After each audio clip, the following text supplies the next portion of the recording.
थोड़ा डिस्कस करते हैं। हाँ सर। तो आपको वो असाइनमेंट जो दिया था आपसे बन गया?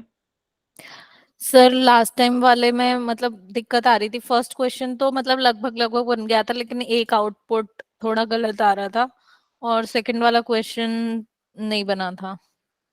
सेकंड वाला उसमें, तो फर्स्ट वाले उसमें क्वेश्चन में क्या डाउट आ रहा था आपको?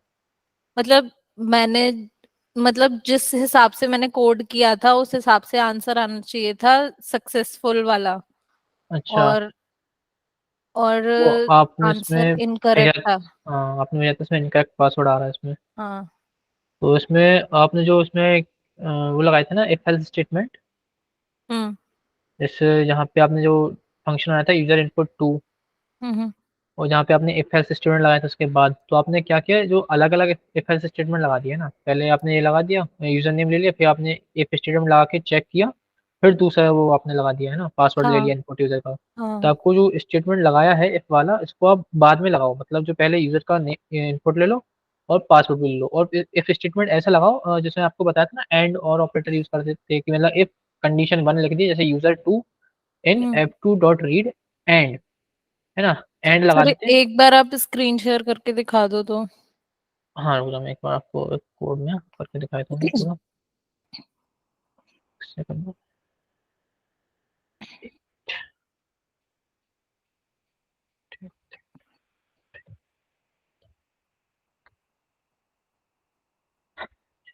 एक मिनट। पिन,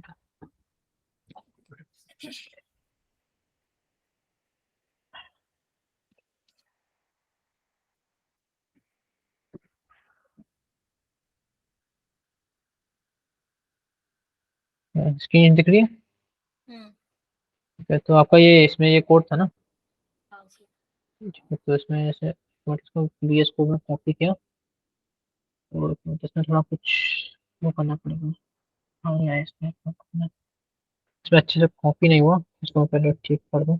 एक मिनट, कोड को इंटरव्यू नहीं, इसको सही करना पड़ेगा।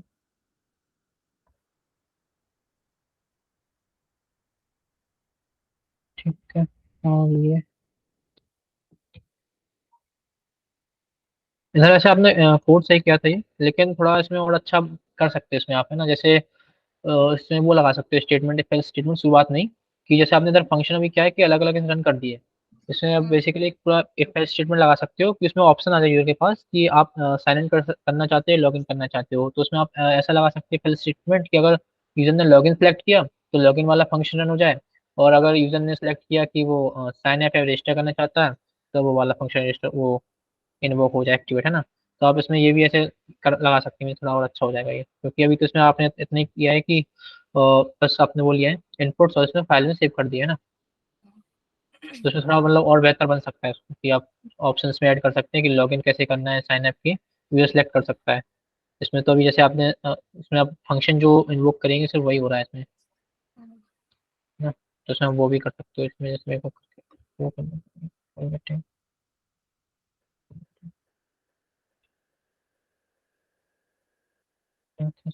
राइट, ये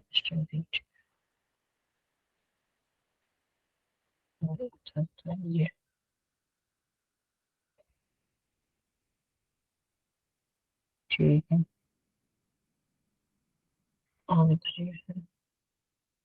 और वैसे तो मीन्स सारे आपके जो कॉन्सेप्ट थे वो तो क्लियर ही है, और कुछ तो ऐसे डाउट है नहीं ज़्यादा। हाँ मोस्टली क्लियर है, लेकिन मुझे एक चीज समझ में नहीं आई कि मुझे मतलब कैसे पता चलेगा कि वो जो कंस्ट्रक्टर वाला एक मेथड था, हाँ हाँ जिसमें हम इनिशिएट कर रहे थे फंक्शन को, लाइक सेल्फ डॉट करके और वैल्यू पैरामीटर की असाइन कर रहे थे उसको, हाँ हाँ। वो वाला कब यूज करना है और ये सिंपल फंक्शन वाला कब यूज करना है? वो वैसे बेसिकली जैसे अब सिंपल फंक्शन तो जैसे आप ज़्यादा कुछ उसमें रिटर्निंग वैल्यू ना हो, है ना, हम्म। बहुत बेसिक बेसिक से जैसे आप जो मेथड बनाए उसमें जैसे प्रिंट फंक्शन हो, ज़्यादा कुछ जैसे रिटर्निंग नहीं होता, जैसे कुछ कुछ जैसे हम क्लासेस बनाते हैं तो उसमें हमें क्या करना पड़ता है, रिटर्निंग वैल्यू आती है कि कुछ ऐसे मेथड एक पास किया, तो उसके अंदर कुछ यूजर ने इनपुट वगैरह दिया, कुछ किया, तो उसके अंदर जो रिटर्न वैल्यू आती है ना, कुछ वैल्यू फंक्शन जो रिटर्न करता है। हाँ। तो बेसिकली इसमें कंस्ट्रक्टर जब यूज करते हैं, चाहते हैं। जैसे कुछ हम वेरिएबल या फिर कुछ ऐसे पास करते हैं पैरामीटर्स, तो जब भी उसमें हम कंस्ट्रक्टर यूज करते हैं, है ना। हम्म। कंस्ट्रक्टर बेसिकली क्या है, वो इनिशियलाइज करने के लिए करते हैं। कोई एक पर्टिकुलर कोई वेरिएबल है ना, उसको इनिशियलाइज करना हो हमें, तो हम जब यूज करते हैं कंस्ट्रक्टर। ओके। हम्म। इसमें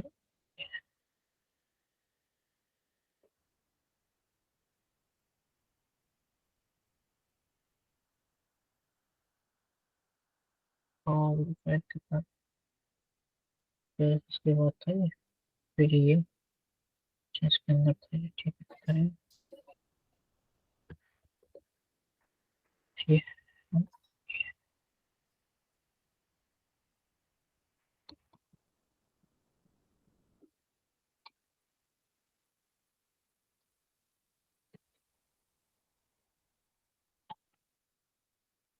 इधर भी है एक,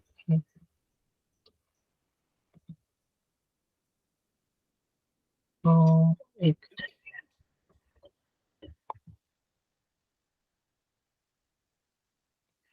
ठीक है। तो अच्छा, आपका ये कोड है भी ना, इसको अगर मैं रन करूँ, ये क्या हो गया। एक मिनट, इसको वेट।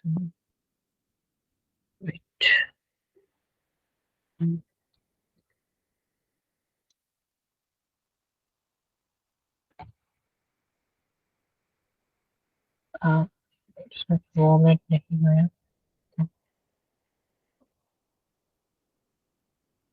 एक कॉपी।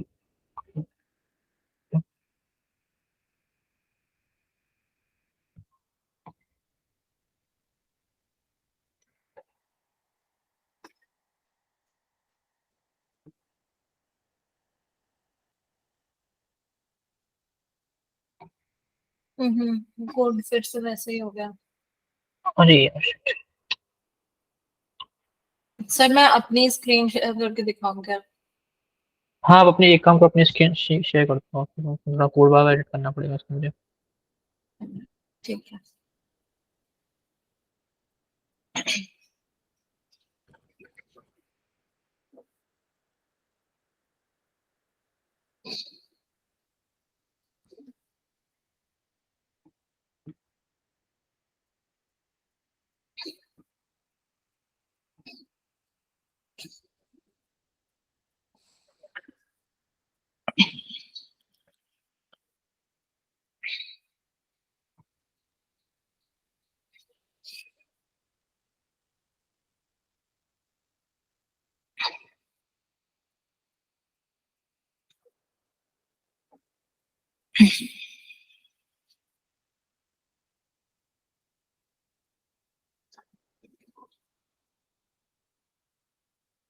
सर शेयर हो रही है क्या आपको?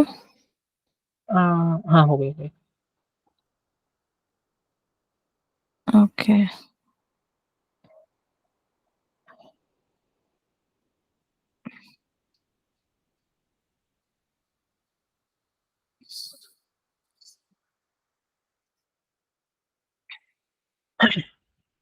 आप अभी VS कोड आपने इंस्टॉल नहीं किया क्या अभी?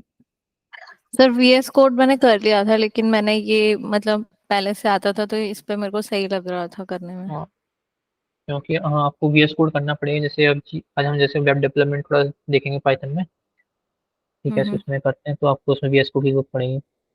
इसमें क्या है, वेब डेवलपमेंट हाँ में मैंने सबसे। इंस्टॉल तो कर लिया है मैंने। अच्छा, और एनाकोंडा कर लिया था पाइथन एनवायरनमेंट के लिए? हाँ एनाकोंडा भी है ये। ठीक है, ठीक है। क्या है, जैसे आज मैं थोड़ा कोड करता चलूंगा, तो साथ में थोड़ा आप भी करते चलना। हम्म। Okay sir. सर ये हाँ है। ये, हाँ तो आप एक जैसे इसमें जो है ना पासवर्ड 2 है, हम्म। यहाँ पे आप लिया है, तो इसमें एक काम करो, जो हाँ पासवर्ड 2 आपने लिया है, जहाँ पे जो यूजर नेम 2 लिया है, तो उसके जस्ट बाद आप ये इनपुट डालिए, फील्ड है ना इसमें मतलब जो यूजर पासवर्ड नेम आप, टू। यूजर नेम 2 जहाँ पे आपने इनपुट लिया ना यूजर का, और उसके बाद आपने जो हाँ इफ स्टेटमेंट लगाया, उसके बाद फिर आपने पासवर्ड 2 लिया, यूजर का इनपुट लिया, यूजर का पासवर्ड जो, हाँ तो एक हाँ काम, हाँ। जो यूजर का आपने पासवर्ड ले रहे हैं, उसको यूजर नेम के जस्ट बाद डालिए उधर, है ना, इफ स्टेटमेंट के पहले। अच्छा। और हाँ, इधर जब ये आप, मैंने पहले कर रखा था, लेकिन फिर उससे। नहीं तो इसमें क्या होगा, इफ स्टेटमेंट जब आप लगाएंगे ना, तो इसमें एंड ऑपरेटर के साथ लगाना, जो मैंने आपको बताया था एंड ऑपरेटर, जिसमें एंड और यूज करते हैं, हम्म। तो उसके साथ फिर लगाना, तो फिर ये वर्क कर जाएगा। इसमें आपका यूजर नेम भी चेक हो जाएगा, पासवर्ड भी। और ये वाला इफ स्टेटमेंट हटा दीजिए, और यहाँ पे जो इफ स्टेटमेंट लगा है, ये वाला user name two in F two dot read, तो इसका स्पेस देके इधर लिखिए and password two in F two dot read. तो इसमें आप कंडीशन ये लगा दी कि दोनों ही ट्रू होनी चाहिए कंडीशन, तो जब ही साइन इन एंड होगा ये वाला। ना। सिंपल जो एंड लिखते हैं, एंड एंड। and- ना इधर नहीं, इधर नहीं, जो इफ स्टेटमेंट में आपने कंडीशन दिया ना, इस ब्रैकेट के अंदर एफ टू डॉट रीड लिखा है ना यहाँ पे, user name two in F two dot read, इसके हाँ। बाद, इसके बाद, नहीं इस ब्रैकेट के बाहर, रीड ब्रैकेट के बाहर, हाँ इसमें हम्म। स्पेस देके एंड, नहीं ए एंड एंड, एंड। हाँ हाँ। एंड एंड, जो आपने नीचे कंडीशन दी है password two space password okay. Two, हाँ। तो अब इसमें क्या है, दोनों कंडीशन चेक करेगा, इसमें एंड लगा दिया ना कि कंडीशन ये भी ट्रू होनी चाहिए और सेकंड कंडीशन भी ट्रू होनी चाहिए, अगर कोई एक भी फॉल्स होती है तो साइन इन नहीं होगा। ओके।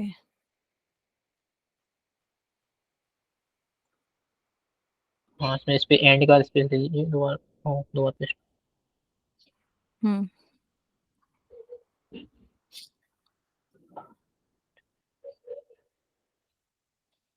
हाँ एक बार हटा दीजिए, दो बार, हो गया। अच्छा, ये। दो बार कर दिया।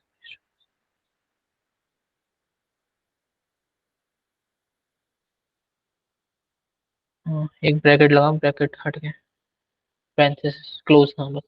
अब यहाँ पे आप लिख दीजिए अपना स्टेटमेंट, प्रिंट स्टेटमेंट, अगर ये कंडीशन ट्रू हो गई तो यहाँ पे लिख दीजिए प्रिंट साइन इन सक्सेसफुल, और नीचे एल्स में लिख दीजिए क्या कहते हैं, इनवैलिड क्रेडेंशियल, ऐसा और कुछ भी लिख सकते हो। हम्म। और इसका रन करके देखते हैं तो फिर हो जाएगा।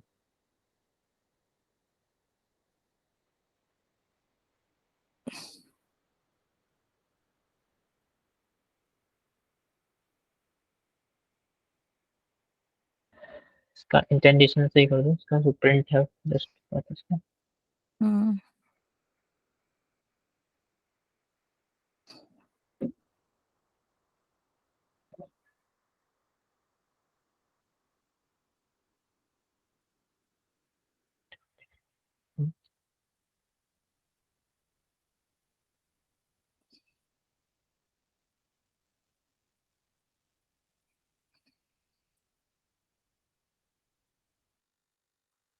रन करके देखूं। हाँ अब रन। नेम।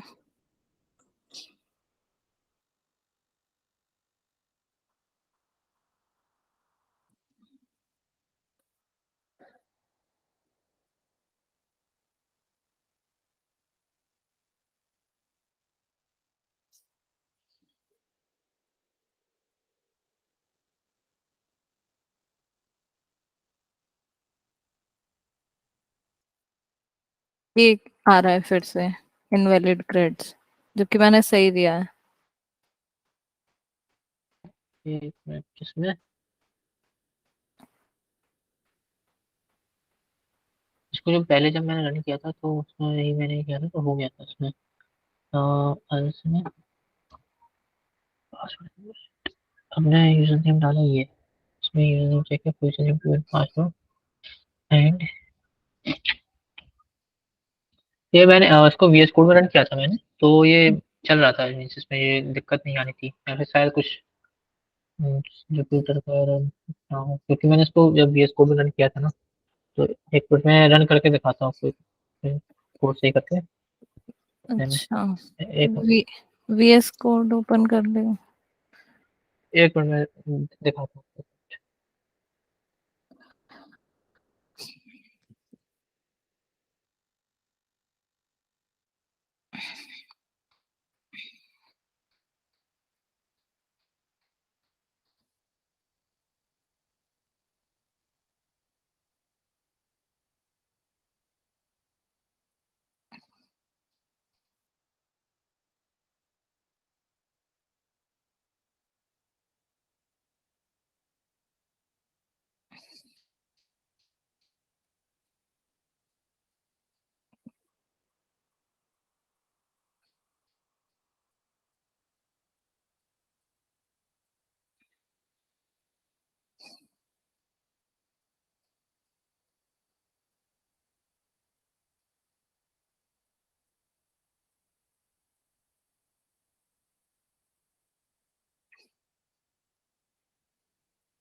सर ये शो क्यों नहीं कर रहा है कोड?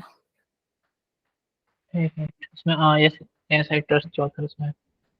अच्छा इसमें IPNY आपने एक्सटेंशन लिया ना, इसमें आपको .py करना पड़ेगा। वैसे IPNY इसमें VS कोड में चलता नहीं, इसका आपके एक्सटेंशन वगैरह डाउनलोड करना पड़ेगा आपको, जुपिटर वाले। ओके इसमें आपको कोड से चलेगा नहीं, इसको कोड को कॉपी करके जो PY फाइल बनाई है उसके अंदर डाल दीजिए आप।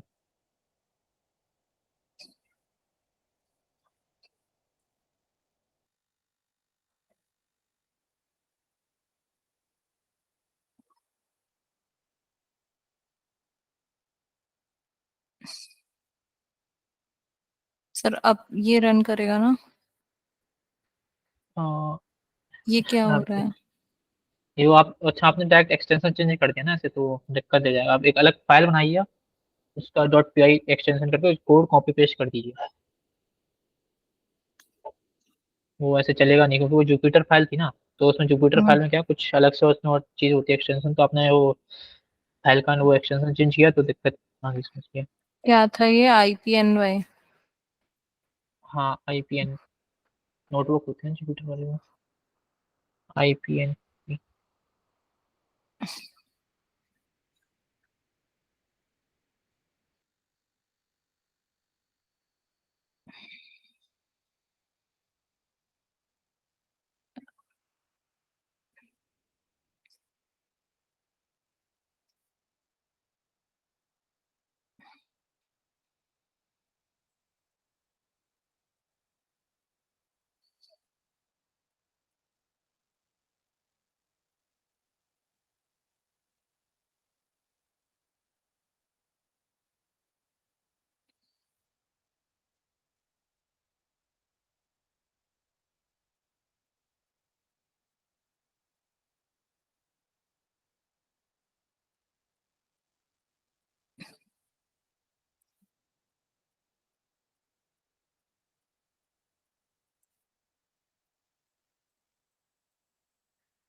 फिर अब इसको रन करूं?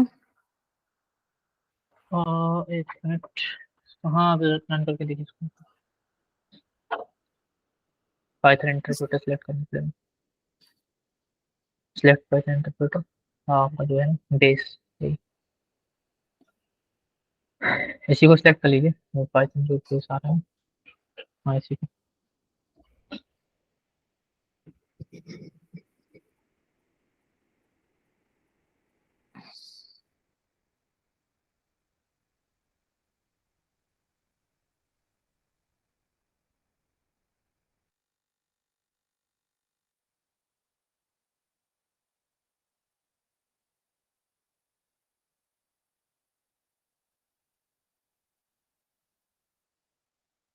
ये एरर दे रहा है। एक मिनट, क्या है नाम है रिटर्न। इट्स अच्छा नॉट। वो एक्टिवेट नहीं हो रहा है एनवायरनमेंट इसमें। अब इसमें कोड रन करिए, वो हो जाएगा वैसे इसमें इधर। यहाँ पे कोड रन करते हैं, यहाँ पे ड्रॉप डाउन है, इस पे क्लिक करिए, ड्रॉप डाउन कोड, यहाँ पे कोड रन करते हैं ना। हम्म। हाँ हाँ, इस पे क्लिक, इसमें रन पाइथन फाइल करिए इसमें।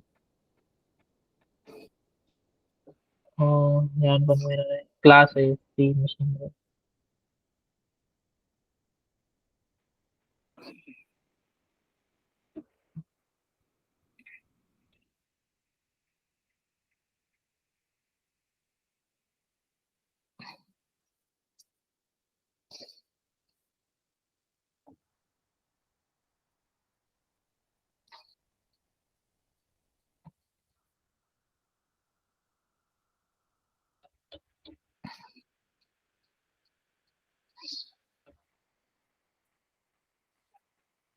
अब क्या एरर आ रही है सर?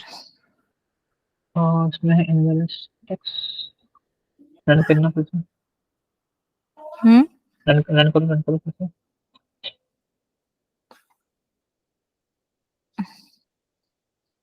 इधर तो इसको हाइड कर देखेंगे, इसको आप हाइड कर दीजिए तो नीचे टर्मिनल आपको दिख जाए मुझे। इसको हाँ इधर हाइड। हाइड, हाइड कर दीजिए, हाँ बस। और हम करके देख अच्छा लेते हैं। अब ये एंटर ईमेल आ रहा है। एक मिनट। चलो जी आप, सिंटैक्स। एक मिनट हो जाओ, एक मिनट।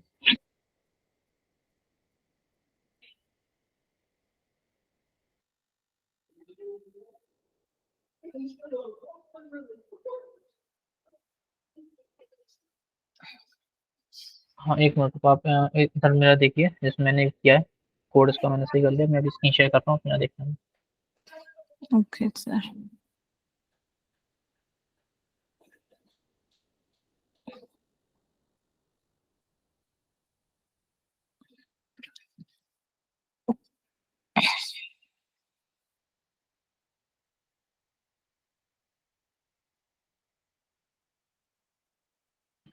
हाँ ओके, स्क्रीन विजिबल है। हाँ। ठीक है, तो मैंने कोड इसमें सही कर दिया है।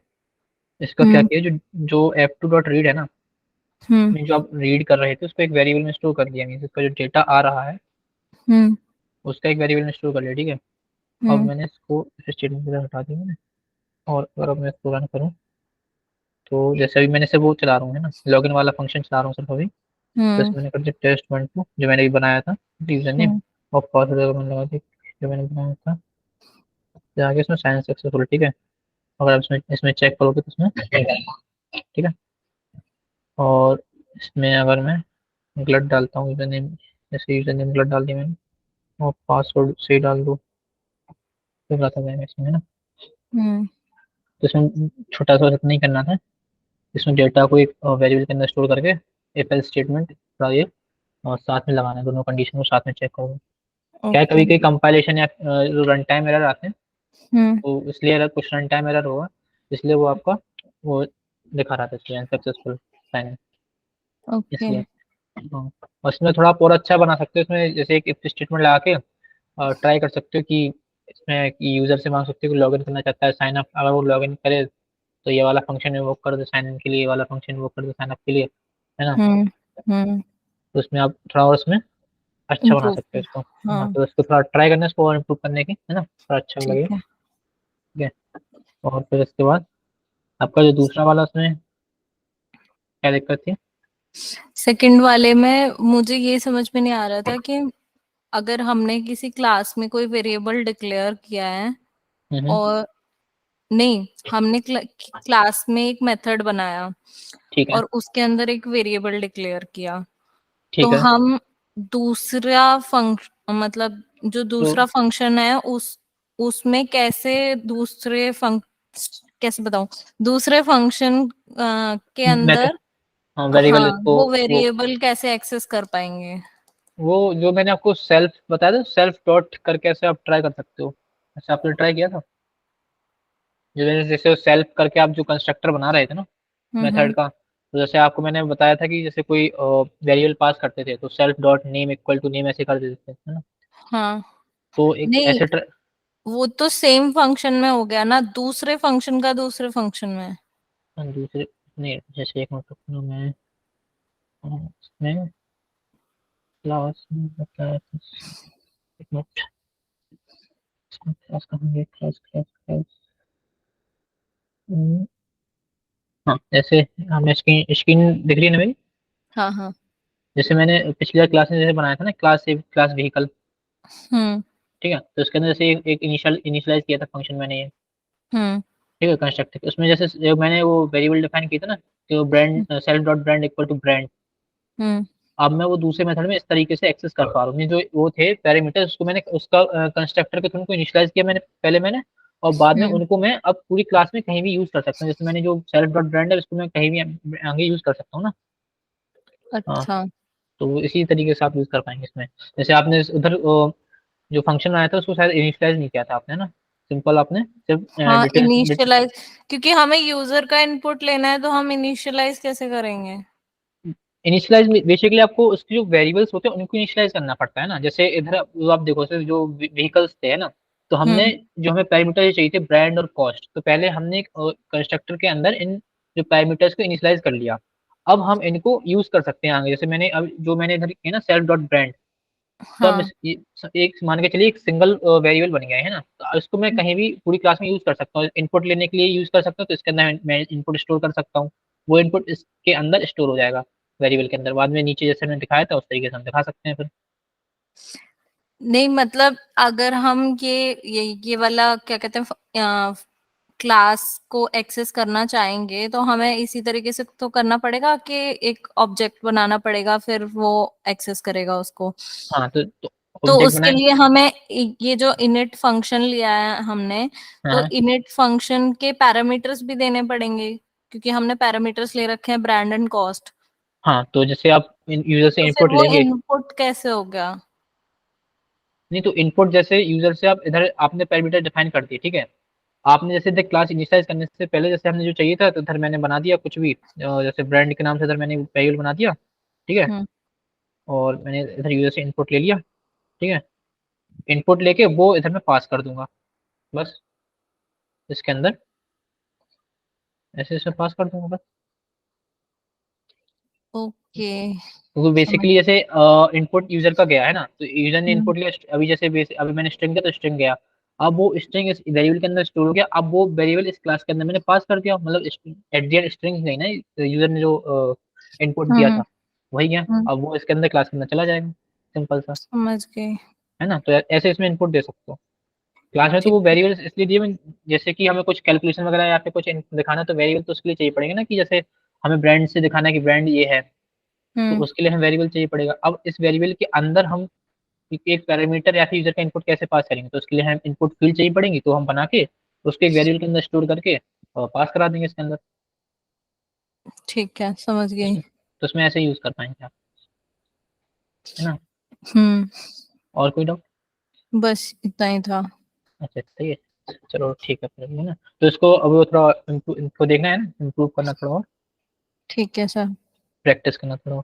तो जैसे आज हम थोड़ा देखेंगे इसमें कि पाइथन में वेब डेवलपमेंट के बारे में थोड़ा कैसे करते हैं, तो हम्म। इसमें स्क्रीन शेयर वाली करनी पड़ेगी, मिनट, हाँ, स्क्रीन विजिबल है ना। हाँ। ठीक है, तो थोड़ा इसमें थोड़ा थ्योरी देखेंगे ना, थोड़ा क्या समझ होता है पाइथन में, वेब फ्रेमवर्क कौन कौन से होते हैं, थोड़ा उसके बारे में देखेंगे, फिर हम और हम्म। उसके कोडिंग पार्ट पे आएंगे। तो सबसे पहले इसमें इंट्रोडक्शन लेंगे, जो ये पाइथन में जो है ना, तो इसमें वेब डेवलपमेंट के कुछ फ्रेमवर्क पाइथन ऑफर करता है, जैसे कि एक होता है portal dot P Y, flask, cherry py, pyramid, है ना, Django and web two py. Means framework तो आप समझते हो एक पर्टिकुलर लैंग्वेज की, मीन्स एक बन जाता है, एक लाइब्रेरी टाइप बन जाती है, कि इस फ्रेमवर्क को यूज में लेते हुए हम वेब हम्म। डेवलपमेंट यूज करेंगे। जैसे हम जेंगो में से मोस्टली हम जेंगो यूज करते हैं, क्योंकि बहुत हाँ। अच्छा फ्रेमवर्क है, इसके अंदर जो है ORM यूज कर सकता करता है, ऑब्जेक्ट रिलेशन मैपर, मीन्स जो हमारे डेटाबेस के काम आता है ये, जब जैसे हम डेटाबेस क्रिएट करते हैं तो इसमें हम हम्म। ऑब्जेक्ट्स के फॉर्म में हम जो डेटाबेस को एक्सेस कर पाते हैं, है ना। जब मैं अभी कोड करूंगा तो आप समझ पाएंगे इसमें कैसे ऑब्जेक्ट बनते हैं, ठीक है। तो हम्म। जो पाइथन के वेब फ्रेमवर्क है उनसे जो पॉपुलर वेबसाइट बनी है, जैसे स्पॉटिफाई का वेबसाइट वेबसाइट है, मोजिल्ला, रेडिट, है ना, वॉशिंगटन येल्प और भी बनते हैं, लेकिन हम्म। हम मोस्टली जेंगो यूज करते हैं। वैसे तो यूज ये भी कर सकते हैं फ्लास्क, अपना फ्लास्क भी यूज करते हैं, लेकिन फ्लास्क थोड़ा कम यूज करते हैं, क्योंकि जो इसमें है ना बहुत जैसे माइक्रो लेवल जो डेवलपमेंट करते हैं ना, बहुत बिल्कुल स्टार्टिंग से ही, हाँ।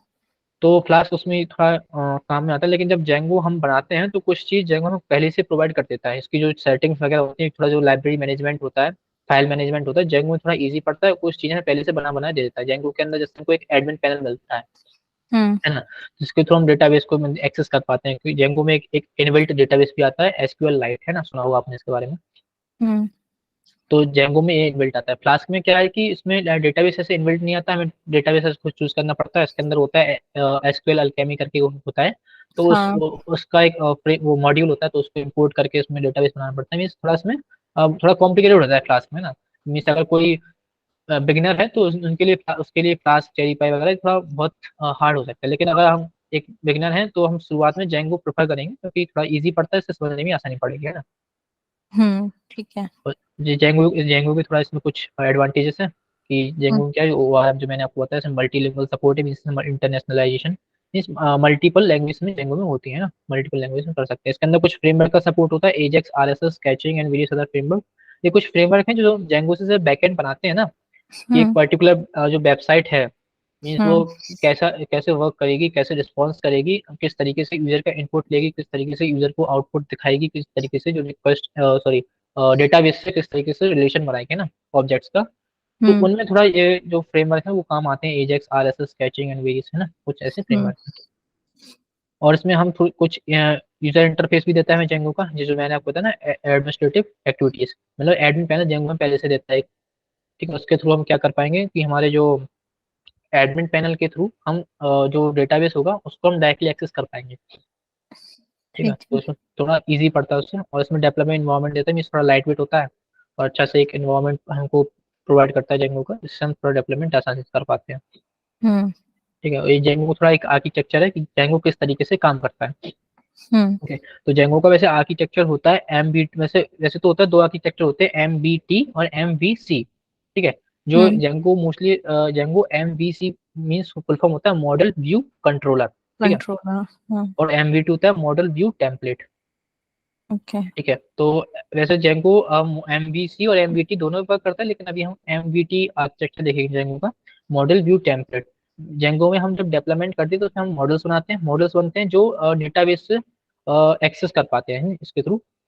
हम्म तो उसके लिए मॉडल बनाते हैं। व्यूज जो होता है, व्यूज के एक मिनट पहले हम टेम्पलेट समझते हैं। ठीक है, टेम्पलेट क्या होता है, जो हम जैसे वेब पे जो आप देखते हो सिंपल सा टेम्पलेट, एचटीएमएल टेम्पलेट, वो होता है। ठीक है, लेकिन हम्म जो व्यू व्यू होता है वो मॉडल और टेम्पलेट के बीच में समझ सकते हैं, कम्युनिकेशन के लिए ब्रिज समझ सकते हैं ना, कि किस तरीके से एक टेम्पलेट एक डेटाबेस से कम्युनिकेट करेगी, है ना। जैसे हम्म जो रिस्पॉन्स आते हैं ना जो टेम्पलेट्स के, हम्म कि हम हम्म जैसे एक वेबसाइट लोड करते हैं तो रिस्पॉन्स आता है, कंटेंट शो करते हैं कि एक, जैसे मान लीजिए जैसे ई कॉमर्स वेबसाइट है, हम इसको लोड करते हैं तो कंटेंट आता है उसमें कि ये प्रोडक्ट है, ये प्रोडक्ट है कैसे। तो उसमें क्या होता हाँ। है, जैसे मान के चलिए उसमें एक जैसे मॉडल होता है। ठीक है, तो हम्म मॉडल में वो डेटाबेस के थ्रू इस मॉडल में सारी इंफॉर्मेशन आ जाती है सारी, है ना, हम्म डेटाबेस की जो जो आइटम एलिमेंट्स इसके अंदर प्रेजेंट हैं। फिर वो क्या हम्म करता है, व्यूज के अंदर आते हैं, इसके व्यूज के अंदर जो रिस्पॉन्स आता है डेटाबेस का, इसके अंदर स्टोर करता है, इसको प्रोसेस करता है, हम्म और वो टेम्पलेट में जाके रिक्वेस्ट कर देता है, या फिर रिस्पॉन्ड कह सकते हो, रिस्पॉन्ड कर देता है। ठीक है, तो टेम्पलेट में जाके लोड हो जाता है पूरा डेटा। ठीक है, तो वो टेम्पलेट में जाके लोड हो जाता है डेटा, इस तरीके से हम देख पाते हैं। ठीक है, और वही फिर टेम्पलेट इसमें व्यूज में वो करता है, रिस्पॉन्ड करता है, और बाद में फिर वो मॉडल्स में जाके स्टोर हो जाता है, मीन्स एक पूरी साइकिल समझ सकते हैं। ठीक है, फिर हम उस व्यूज को अपनी वेबसाइट के थ्रू देख पाते हैं। ओके। है ना, थोड़ा सा हम समझ में आया ना। हम्म। जैसे हम यूजर हुए, हम जेंगो के थ्रू हमने एक वेबसाइट को एक्सेस किया, उसके बाद हम हम्म वेबसाइट को व्यूज के थ्रू एक्सेस करते हैं, मीन्स जो हमारे टेम्पलेट्स वगैरह हम शो देखते हैं वो इस व्यू फाइल के थ्रू देख पाते हैं। मीन्स समझ सकते हैं, बहुत इंपॉर्टेंट फाइल होती है जेंगो के अंदर, उसको हम व्यू डॉट पी वाई करके एक फाइल होती है, उसके अंदर हम सभी कोड लिखते हैं, किस तरह डेटाबेस से ये कम्युनिकेट करेगा, किस तरह टेम्पलेट के अंदर हम शो करेंगे, है ना, डेटा। तो उसका ये ओके। आर्किटेक्चर है जेंगो का। हम्म। ठीक है, तो अब इसके हम थोड़ा कोडिंग पार्ट पे आते हैं, कैसे जेंगो को हम इंस्टॉल कर सकते हैं और कैसे इसमें वेबसाइट बनाएंगे। ठीक है, ठीक। तो इसमें स्क्रीन शेयर, हाँ,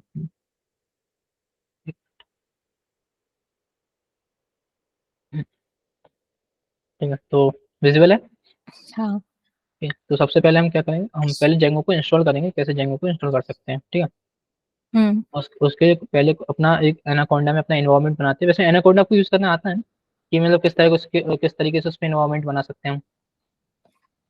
मतलब अभी तक मैंने सिर्फ एनाकोंडा पे जुपिटर नोटबुक ही यूज किया है।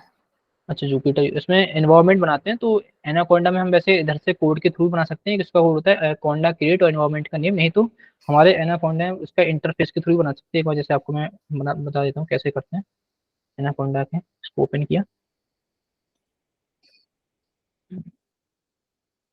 मैं क्या है, एक एनवायरनमेंट पर्टिकुलर मिल जाता है पाइथन में, तो हम अच्छे से डेवलपमेंट कर पाते हैं। इसके अंदर सारी वो आ जाती है, हमारी लाइब्रेरीज वगैरह इंस्टॉल कर लेते हैं पर्टिकुलर एनवायरनमेंट में, इसलिए। हम्म।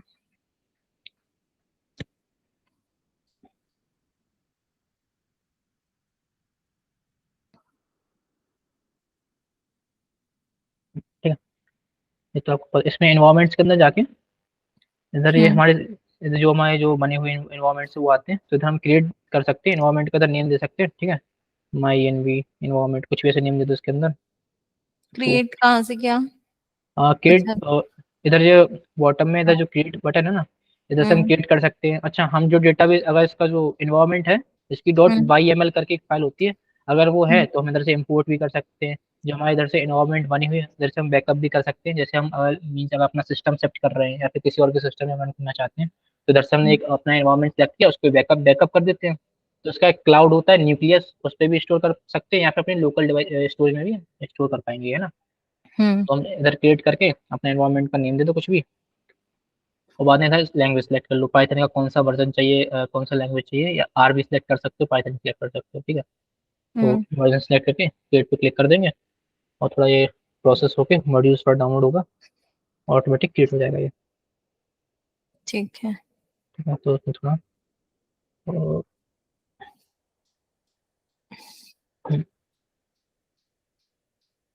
ये क्रिएट हो गया हमारा एनवायरनमेंट, ठीक है। हम्म। और इससे हम VS कोड में एनवायरनमेंट को एक्टिवेट करने के लिए इसमें कमांड होती है, पहले इसको मैं एक्टिवेट कर दूँ, ठीक है। हाँ, इसमें कमांड होती है, बेसिकली होता है एक्टिवेट, और जो हमने इन्वायरमेंट बनाया है उसका नाम, ठीक है। जैसे मैंने हम्म। इन्वायरमेंट बनाया था, जैसे माई एन वी टू है ना, hmm. Activate my N V two, इसको हम एंटर करेंगे और एक्टिवेट हो गया, ठीक है। जैसे हमारे इन्वायरमेंट का नाम आने लगता है, हम्म। तो हमारा इन्वायरमेंट इधर एक्टिवेट हो जाता है, ठीक हम्म। है। अब हम आते हैं इसके अंदर, पाइथन तो पहले से इंस्टॉल हो गया, कि अब जेंगो में कैसे काम करेंगे। तो सबसे पहले इसमें पाइथन में हम एक पिप मॉड्यूल होता है, इसके थ्रू हम पाइथन के अंदर सारे जो मॉड्यूल लाइब्रेरी होती है इसके पिप के थ्रू इंस्टॉल करते हैं, ठीक है। हम्म। तो हम जेंगो इंस्टॉल करने के लिए पिप इंस्टॉल जेंगो, ठीक है, एंटर करेंगे, हम्म। और ये हमारा जेंगो इंस्टॉल हो गया, ठीक है। ठीक है, सक्सेसफुल आ गया, हम्म। ये हमारा जेंगो इंस्टॉल हो गया। अब जेंगो में हम प्रोजेक्ट कैसे बनाएंगे, तो इसका जेंगो का कमांड होता है जेंगो एडमिन, ठीक है, हम्म। स्टार्ट प्रोजेक्ट, और अपना प्रोजेक्ट का नेम, जैसे जैसे मैंने दे दिया माई प्रोजेक्ट, ठीक है, हम्म। एंटर करेंगे। इधर आप देखोगे, इधर ये बन के आ गई फाइल, है ना, फोल्डर आ गया हम्म। पूरा एक।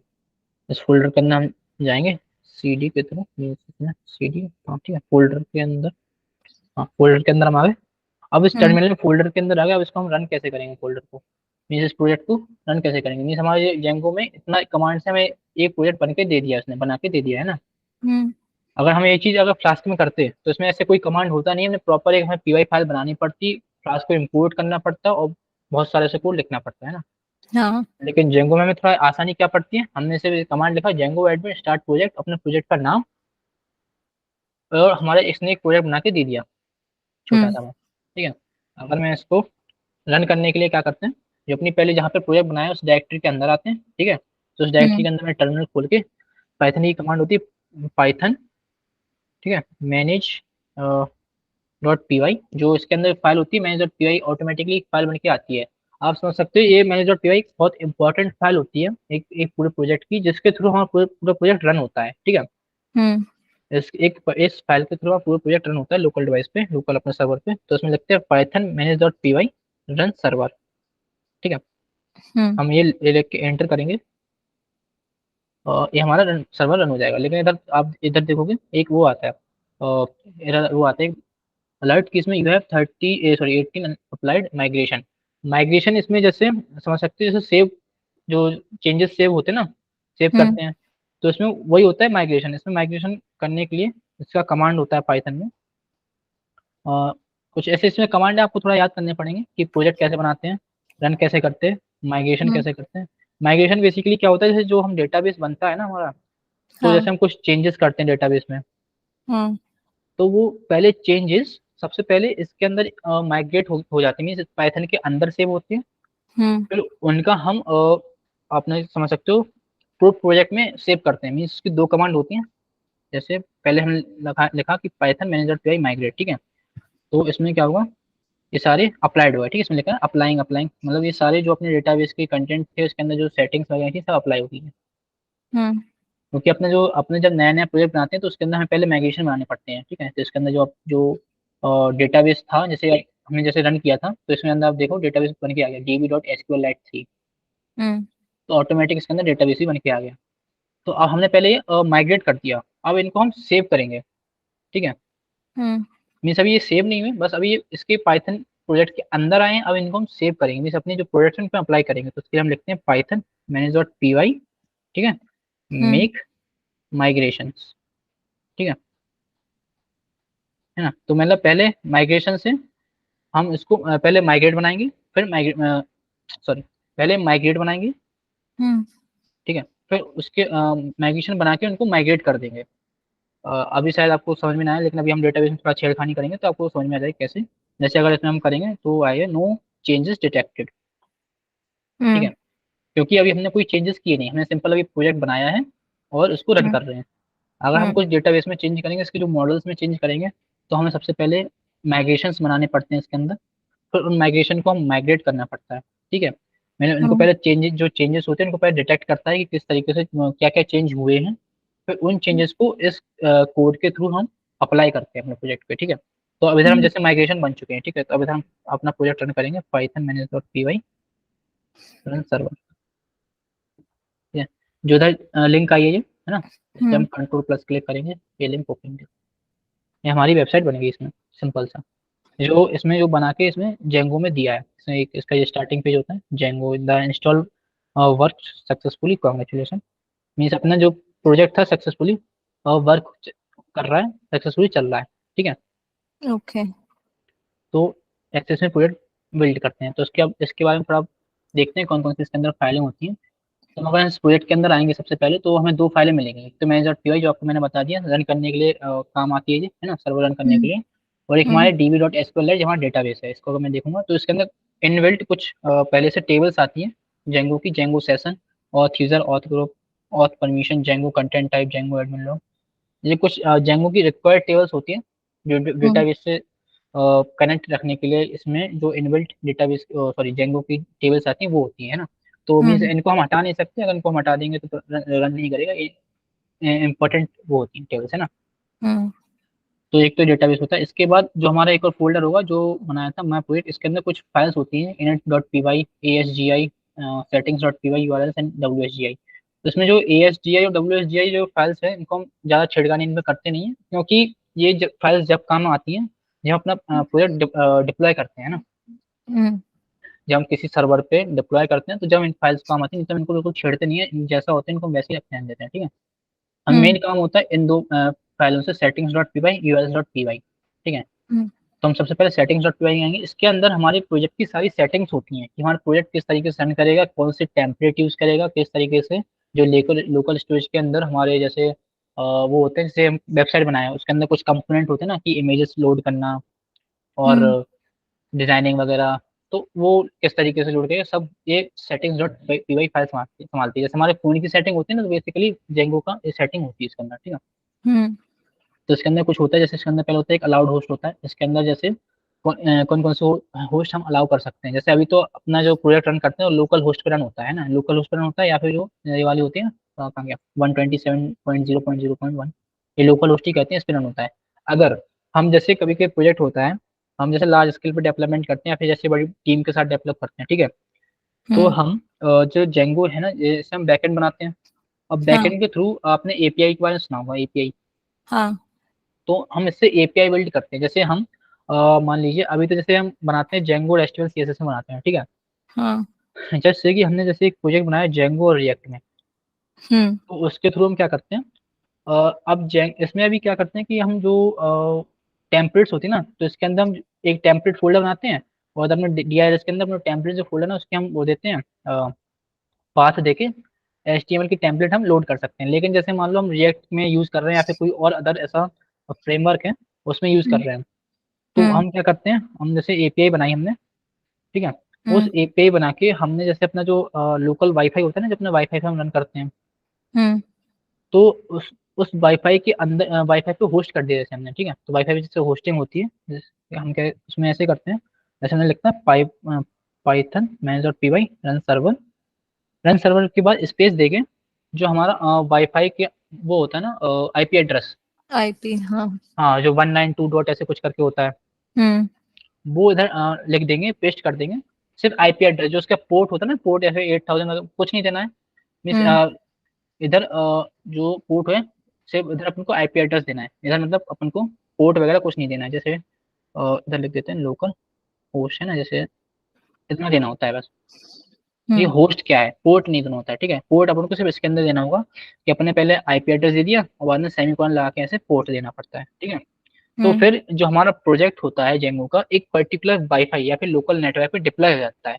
मीन्स अब जो अदर यूजर होगा वो हम्म इस जो आईपी एड्रेस के साथ जो आपने पोर्ट डाला होगा, हम्म उस पोर्ट के थ्रू आपकी जो जेंगो को एक्सेस कर पाएगा। मीन्स फोन में या फिर लैपटॉप अदर यूजर में वो हम्म वेबसाइट चला पाएगा, है ना।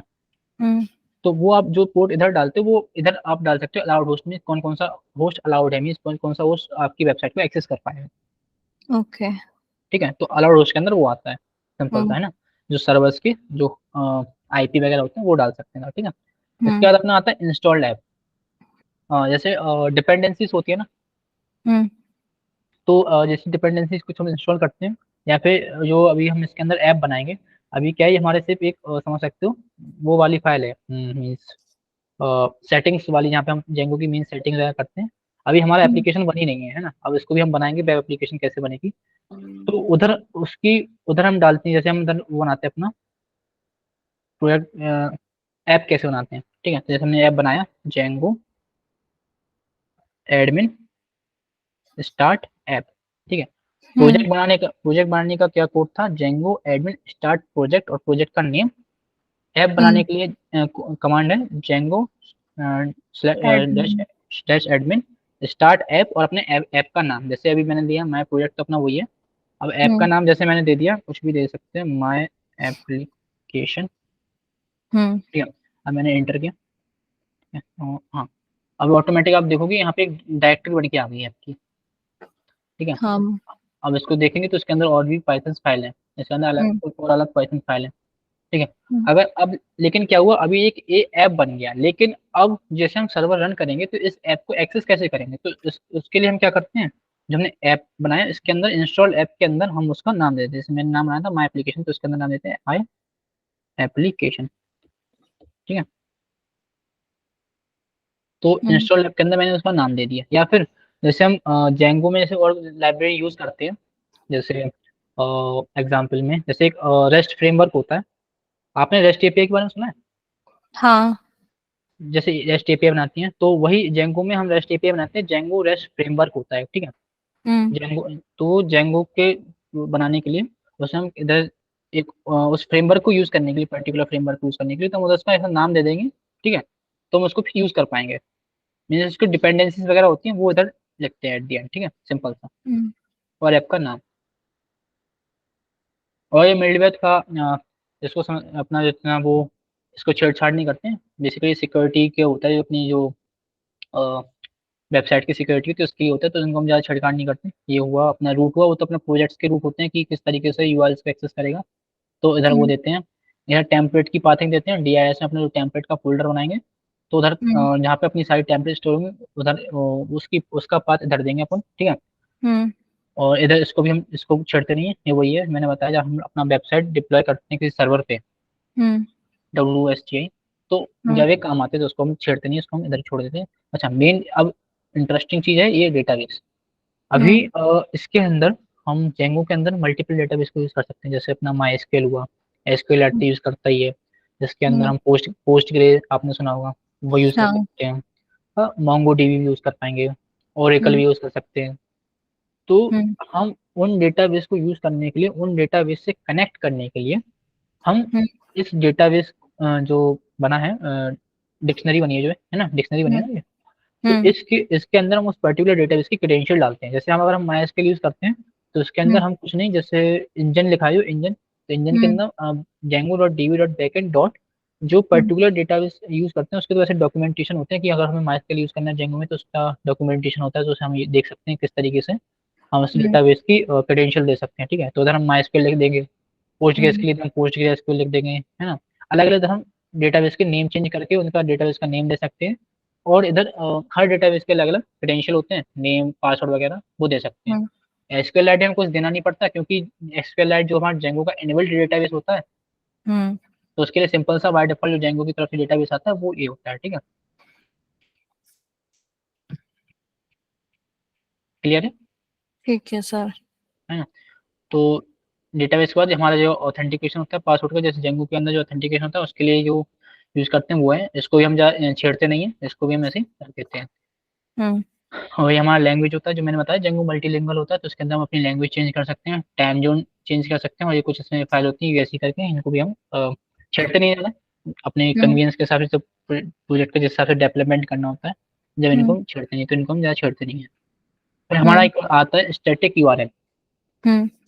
स्टैटिक यूआरएल क्या होता है, जैसे हम वो बनाते हैं, जैसे एक एचटीएमएल टेम्पलेट बनाई हमने, ठीक है, हम्म। तो जैसे जस्ट मानिए कि जैसे टेम्पलेट में क्राउजल होते हैं जो स्लाइड करते हैं जो, हम्म। तो जैसे मानिए उसके अंदर कोई एक इमेज है, ठीक है, अब उस इमेज को जेंगो कैसे एक्सेस करेगा, ठीक है, तो वो स्टैटिक यूआरएल एक होता है, इसके अंदर एक होता है स्टैटिक डायरेक्टरीज, ठीक है, तीन वो होते हैं इसके अंदर, static URL, static directory and static root. अच्छा। स्टैटिक, ठीक है, स्टैटिक डायरेक्टरी क्या होती है, सबसे पहले स्टैटिक डायरेक्टरी समझेंगे। जैसे जैसे मेरी प्रोजेक्ट की डायरेक्टरी भी ये है, इसके हम्म। अंदर मैं एक फोल्डर बनाऊंगा, उसका नाम होगा स्टैटिक। ये वो फोल्डर होगा, इसके अंदर सारी हमारे वेबसाइट की स्टैटिक्स फाइल्स होती हैं, जैसे हम कोई इमेज यूज कर रहे हैं तो हम्म। वो इसके अंदर हम डाल सकते हैं, कोई GIF यूज कर रहे हैं वो इसके अंदर डाल सकते हैं, हम्म। जैसे हम HTML के लिए CSS वगैरह यूज कर रहे हैं वो इसके अंदर डाल सकते हैं, HTML में जैसे जावास्क्रिप्ट लगती है जो बेसिक्स की, हम्म। वो इसके अंदर डाल सकते हैं, तो मतलब जो सारी स्टैटिक फाइल होती हैं वो इसके अंदर हम डालते हैं। हम्म। फिर हम स्टैटिक यूआरएल देते हैं, मीन्स कि जैसे जो हम ब्राउजर में यूआरएल देते हैं ना, हम्म। तो उस यूआरएल के थ्रू, वैसे तो हम स्टैटिक्स फोल्डर के अंदर जो हमारी जो सेंसिटिव इन्फॉर्मेशन होती है, सेंसिटिव कंटेंट होते हैं वो नहीं डालते हैं, क्योंकि चांस होता है कि वो लीक हो सकता है। हम्म। स्टैटिक फोल्डर के अंदर सिर्फ वही चीजें डालते हैं जो हमें एक पर्टिकुलर टेम्पलेट या फिर कुछ वेबसाइट रन करने के लिए जो बेसिक चीज चाहिए होती है वो हम यूज करते हैं स्टैटिक के अंदर, ठीक है। तो ये हम्म। वो यूआरएल होती है कि एक पर्टिकुलर टेम्पलेट उस स्टैटिक फाइल को किस तरीके से एक्सेस करेगा, जैसे हम वेबसाइट को यूआरएल देते हैं ना, कि जैसे मान लो फेसबुक का हो तो फेसबुक स्लैश लॉगिन, तो स्लैश लॉगिन लगाया मीन्स लॉगिन पेज को एक्सेस कर पाएगा, है ना? हाँ। तो सेम इसमें स्टैटिक स्लैश स्टैटिक लगा के हम स्टैटिक फाइल को एक्सेस कर पाएंगे, ओके। लेकिन हम वो करेंगे कब, जैसे टेम्पलेट्स वगैरह फिर डिजाइनिंग वगैरह करते हैं ना, उसमें हम कुछ इमेजेस वगैरह लोड करनी होती है जब, हम्म। और इसके अंदर हम स्टैटिक फोल्डर के अंदर कभी भी सेंसिटिव इन्फॉर्मेशन नहीं डालते हैं, ठीक है। ठीक है। कुछ ऐसी इन्फॉर्मेशन जिसके थ्रू हमारे वेबसाइट को नुकसान हो सकता है, या फिर सामने वाले इंसान को वो ये सब देख सकता है, तो ऐसी चीजें नहीं डालते इसके अंदर, ठीक हम्म। है। एक हम्म। इसके अंदर एक चीज होती है जो जैसे चैन को बना के नहीं देता, लेकिन हम बना सकते हैं, इसके अंदर होता है स्टैटिक डायरेक्ट, वो होता है स्टैटिक डायरेक्टरीज, ठीक हम्म। है। स्टैटिक डायरेक्टरीज होता है कि इस डायरेक्टरी का पाथ देते हैं, जैसे मान के चलिए, जैसे मान लीजिए एक वेबसाइट के अंदर कॉन्टेक्ट फॉर्म है, हम्म। ठीक है, या फिर कुछ और मान लीजिए रजिस्ट्रेशन सिस्टम है, ठीक है, एक वेबसाइट में। हम्म। अब उसमें क्या कर रहा है, यूजर की फोटो डाल रहा है यूजर अपनी, ठीक है, हम्म। तो यूजर ने एक फोटो अपलोड करी, हम्म। टेम्पलेट पे डाली, ठीक है, मतलब उस पे वेबसाइट पे डाली, अब हम्म। वो फोटो कहाँ स्टोर होगी, तो वो डिसाइड करेगा जो स्टैटिक डायरेक्टरीज का जो पाथ होगा, वो डिसाइड करेगा कि हमारा स्टैटिक फोल्डर कहाँ है, मीन्स इसमें हम फोल्डर लोकेट कर देंगे, स्टैटिक फोल्डर हमारा इधर स्टैटिक फोल्डर है, उसके हम्म। बाद जो हमारा जो डेटा इतना होगा वो सब हम्म। इसके अंदर जाता जाएगा, जैसे उसने जो यूजर ने रजिस्ट्रेशन के टाइम एक फोटो डाली, तो हम्म। वो फोटो उसको पता है कि स्टैटिक डायरेक्टरी हमने डिफाइन कर दिया पहले से कि इधर आनी चाहिए, तो हमने पाथ अच्छा। दे दिया, तो ऑटोमेटिकली इस फोल्डर के अंदर आ जाएगा सर, जो हाँ। डेटा आएगा, है ना? तो हम्म। हमारा ये स्टैटिक्स ये होता है, उसके बाद जो हमारा कुछ ऑटो फिल होता है, इनको हम छेड़ते नहीं ज़्यादा, ठीक है। तो इसमें कुछ हमारे सेटिंग्स डॉट पी फाइल के अंदर ये होता है। इसके अंदर ठीक है। वैसे हम और चीज़ें भी इंप्लीमेंट कर सकते हैं और चीज़ें बढ़ा सकते हैं, डिपेंड करते हैं कि हम जेंगो के साथ और कौन से मॉड्यूल्स और कौन से फ्रेमवर्क यूज़ करते हैं, हम्म। ठीक है। जैसे जेंगो में हम यूज़ करते हैं रेस्ट फ्रेमवर्क यूज़ किया, तो उस हिसाब से सेटिंग्स को हम चेंज कर सकते हैं, है ना? हम्म। जेंगो में जैसे अथेंटिकेशन के लिए एक मॉड्यूल होता है, एफ लाइब्रेरी कह सकते हो, JWT अथेंटिकेशन होता है जेंगो के अंदर, ठीक है, जिसके अंदर हम्म। हम ईमेल वेरिफिकेशन के थ्रू अथेंटिकेट करते हैं, कि जैसे एक यूजर ने ईमेल डाला तो उसके पास इसके ईमेल एड्रेस पे पहले मेल जाएगा, उसको वेरीफाई करेगा, फिर उसको हम्म। लॉगिन या उसको रजिस्टर करेगा, तो उसके लिए हम इसको सेटिंग्स को चेंज कर सकते हैं, या फिर हम हम्म। अपनी वेबसाइट को डिप्लॉय करते हैं जब हम सेटिंग्स को चेंज करते हैं, ठीक है। हम्म। तो हम इन ज़्यादातर इन सेटिंग्स को छेड़ते नहीं है, क्योंकि बहुत सेंसिटिव होती है, थोड़ा छेड़ देते हैं तो पूरे वेबसाइट में दिक्कत आ जाती है। ठीक है, ठीक है। तो हमारे ठीक है, तो ये हमारी सेटिंग डॉट पी फाइल है। इसके बाद हमारी जो नेक्स्ट फाइल आती है वो है अपनी U R S dot P Y. ठीक है, U R S dot P Y क्या होती है, बेसिकली हमारे वेबसाइट के एंड पॉइंट। हम्म। ठीक है, कि एक पर्टिकुलर यूआरएल पे जाएगा तो कौन सी टेम्पलेट दिखनी चाहिए, इस हम्म। यूआरएल पे जाएगा तो कौन सी टेम्पलेट दिखनी चाहिए, वो उसको वो यूआरएल होता है सिंपल सा। ठीक है, ठीक जैसे है। इसके अंदर बाय डिफॉल्ट सेट है कि स्लैश एडमिन पे जाएंगे तो जो जेंगो की एडमिन साइड है उस पे जा सकते हैं हम। ठीक है, तो अगर हम्म। मैं प्रोजेक्ट को रन करूँ, करने की कमांड थी Python manage dot P Y और रन सर्वर। ठीक है, हम्म। हम प्रोजेक्ट रन किया मैंने, और मैंने इसमें था स्लैश एडमिन। हम्म। ये देखो जेंगो का एडमिनिस्ट्रेशन जो इनेबल्ड जेंगो का होता है वो इसके अंदर आ गया, हाँ। लेकिन हमें इसका यूजर पासवर्ड और नहीं पता, तो वो कैसे करेंगे, उसके लिए हम क्या करते हैं, कमांड होती है इसके अंदर Python manage dot P Y hmm. Create super user. ठीक है, कमांड है Python manage dot P Y create create super, super user. Enter करेंगे, आपका यूजर नेम आएगा, अगर ब्लैंक छोड़ देंगे तो आ जाएगा, जैसे मैंने यूजर नेम दे दिया मैंने एडमिन, हम्म। ईमेल देना तो दे दो, नहीं तो एंटर करके ब्लैंक छोड़ दो, मैंने पासवर्ड दे दिया, एंटर, पासवर्ड दे दिया एंटर, और इसको bypass password validation create user. जैसे अगर मैंने पासवर्ड क्या है इसके अंदर बहुत छोटा सा सिंपल सा पासवर्ड दे दिया, तो इसके अंदर वो वेरिफिकेशन वो वैलिडेट कर रहा है password, password is too similar to the user name, this password is too short you must contain. तो ये थोड़ा जेंगो के जो ऑथेंटिकेशन होते हैं वो इधर हम्म। इन्वोक हो जाते हैं। ठीक है, इधर वो हम्म। हम पास करते हैं। अब जैसे इधर सुपर यूजर क्रिएट होगा, ठीक है, सुपर यूजर क्रिएट सक्सेसफुल। अगर अब मैं वेबसाइट पे जाऊँ और मैं डालूँ क्रेडेंशियल एडमिन। बनाए थे, एंटर करूंगा, इसमें हम क्रेडेंशियल कुछ ही बना सकते हैं। एक अच्छा सर्वर रन करेंगे पहले, sorry, पासवर्ड तो कुछ नहीं था ना? नहीं पासवर्ड मैंने बनाया था, इसमें पासवर्ड शो नहीं करते टर्मिनल के अंदर, जो हम अच्छा। पासवर्ड लिखेंगे वो हमें सिर्फ माइंड के अंदर से दिखाना पड़ेगा, मीन्स माइंड के अंदर सोच के रखना पड़ेगा, टर्मिनल में पासवर्ड कभी शो नहीं करते ये। ठीक है, ओके। तो इसको रन करेंगे, इसको रन हो गया। अब उसको मैं फिर से क्लिक करूँगा, जाऊँगा एडमिन पे। ठीक है, अब मैं यूजर नेम एडमिन, इसका ये यूजर पैनल एडमिन पैनल है, बड़ा सिंपल सा एडमिन पैनल है, कुछ इसमें ज़्यादा कॉम्प्लिकेशन नहीं है। इसके अंदर हम और यूजर ऐड कर सकते हैं, जैसे हम मान लीजिए वेबसाइट को हमने डिप्लॉय कर दिया, ठीक है, हम्म। लेकिन वेबसाइट का एडमिन मींस एडमिन होते हैं जो एक्सेस करने वाली, एक होता है यूजर जो बेसिक वेबसाइट को एक्सेस कर सकता है, हाँ। एक होता है एडमिन, और फिर सॉरी एक होता है फिर सुपर यूजर, फिर उसके ऊपर होता है एडमिन। एडमिन मींस जो सब पूरी वेबसाइट को कंट्रोल कर सकता है ना। हाँ। सुपर यूजर होता है जो means पूरी वेबसाइट को नहीं, लेकिन कुछ पार्ट समझ सकते हैं वेबसाइट का, ऐसे एक्सेस कर सकता है ना। हम्म। जैसे जैसे मान लीजिए इसके अंदर ग्रुप्स बना सकते हैं, यूजर हम बना सकते हैं, जैसे मैं यूजर बनाऊँ इस पे जाऊंगा, और इसके अंदर आता है ऐड यूजर। ठीक है, इधर दिख रहा हूँ, ऐड यूजर पे हम्म। क्लिक किया, तो मैं इधर एक नया यूजर ऐड कर सकता हूँ। ठीक है, यूजर नेम हम्म। मैंने दे दिया एडमिन, हम्म।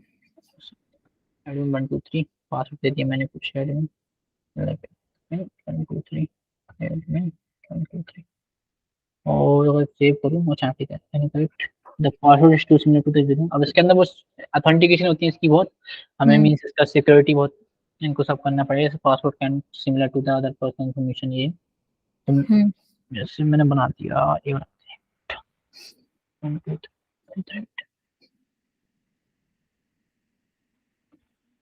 से तो क्या हुआ, password two password field match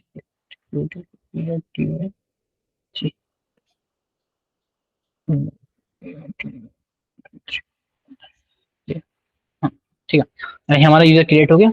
अब इधर इसको हम, क्योंकि हम सुपर यूजर है, मीन्स हम हर चीज को देख सकते हैं, हम्म। मीन्स एडमिन, तो इधर हम इस पर्टिकुलर यूजर के लिए परमिशन दे सकते हैं कुछ, जैसे हम इसका first name last name email address access को चेक को डाल सकते हैं, फिल कर सकते हैं, हम्म। परमिशन दे सकते हैं, एक्टिव है staff status super user status. ठीक है, एक्टिव एक्टिव में क्या है, designates whether this user should be treated as active, unselect this instead of deleted account. ठीक है, मीन्स वही है, मीन्स अगर एक लॉगिन साइन अप कर रहा है तो उस पर एक्टिव रहने दो, मीन्स एक्टिव है ये, अगर एक्टिव हम्म। नहीं करेंगे तो वही डिलीट हो गया अकाउंट, है ना। स्टाफ यूजर क्या है, designates whether the user can log into the admin site. Staff user वो है कि जो यूजर है एडमिन साइट को एक्सेस कर सकता है कि नहीं, एडमिन साइट बोले तो ये। ठीक है, हम्म। अगर हम इसको टिक कर देंगे तो यूजर हमारे एडमिन साइट को एक्सेस कर पाएगा। सुपर यूजर है डेजिग्नेट्स that this user has all permission without explicitly assigning them, means इसके अंदर सारी परमिशन हो, ठीक है। सारी ठीक। परमिशन बोलो तो एक यूजर एक्सेस कर पाएगा, अदर यूजर की परमिशन हटा भी पाएगा, मींस ये सुपर यूजर बन जाएगा। अगर मैं सुपर हाँ। यूजर नहीं सिर्फ स्टाफ स्टेटस दूं तो सिर्फ ये एडमिन साइट को एक्सेस कर पाएगा, और छोटे मुझे इसको परमिशन देंगे सिर्फ वही चीज कर पाएगा, है एक्सेस ना। कर पाया। हाँ। तो सिंपल से इसका ये एडमिन पैनल है, ठीक है। ठीक है। यूआरएल ये खत्म होने के बाद हमारा जो नेक्स्ट फोल्डर जो हमने ऐप बनाया था उसके अंदर आते हैं। उसके अंदर क्या क्या होता है, उसके अंदर सबसे पहले तो हमारा जो पाई कैच होता है इसको हम इग्नोर करेंगे, कैच फाइल होती है इसको कोई जरूरत नहीं होती है। ये हमारे इधर माइग्रेशन होते हैं, जो हम माइग्रेशन बनाते हैं, जो मैंने भी माइग्रेशन बनाए थे ना, तो वो हम्म। सब इसके अंदर से होते हैं माइग्रेशन फोल्डर के अंदर, जो जैसे ये आएगा init.py।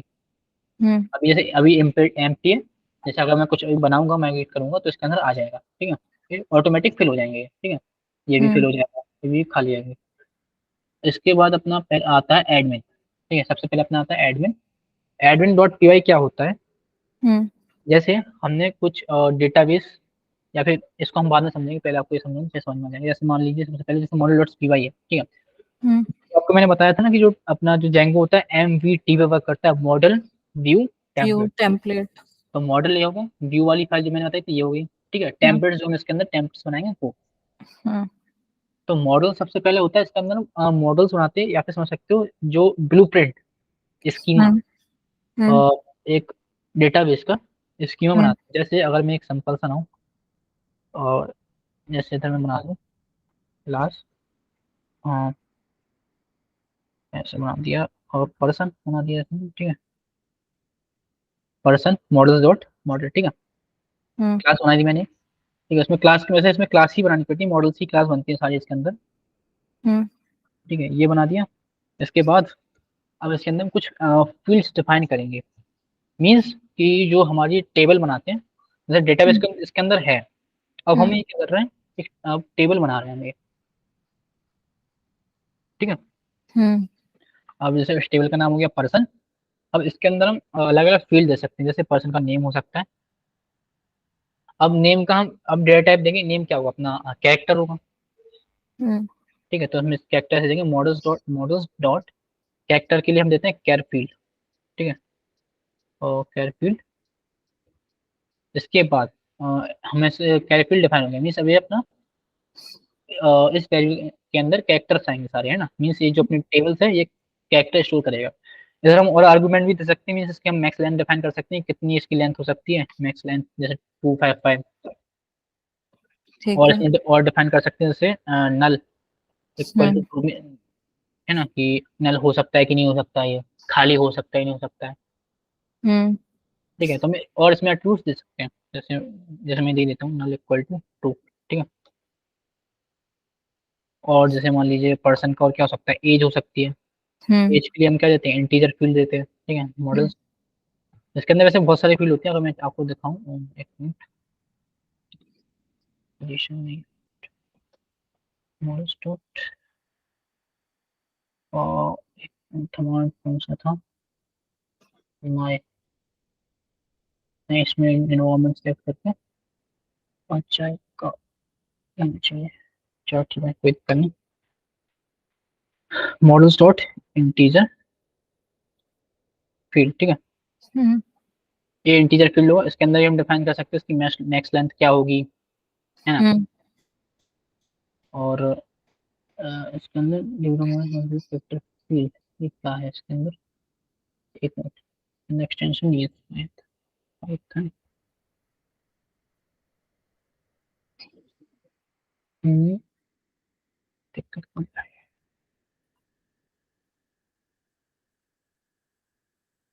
अच्छा, इसमें कुछ एक्सटेंशन को इंस्टॉल करना पड़ेगा, कोडिंग मशीन, ठीक है।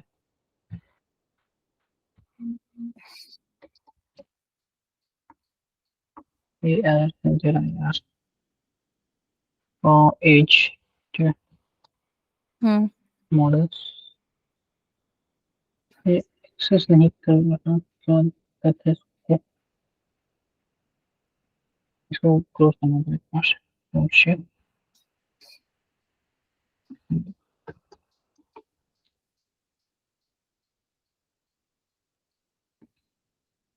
ये इसको दिक्कत कर रखा हूँ।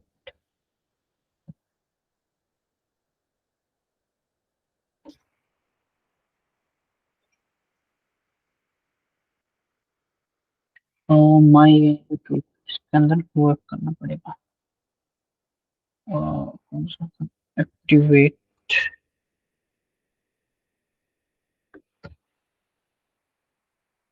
एक्टिवेट कर दिया, ये लगा दिया।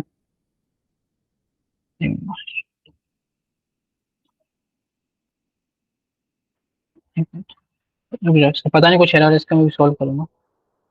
हाँ, आपको मैं आगे बता देता हूँ तब तक, ठीक है। इसके बाद फिर अपना इसमें आती है views dot P Y file. कुछ ऐसा फाइल हम इग्नोर कर देते हैं, मीन्स इसमें हम बताएं ज़्यादा कैसे काम करते नहीं है।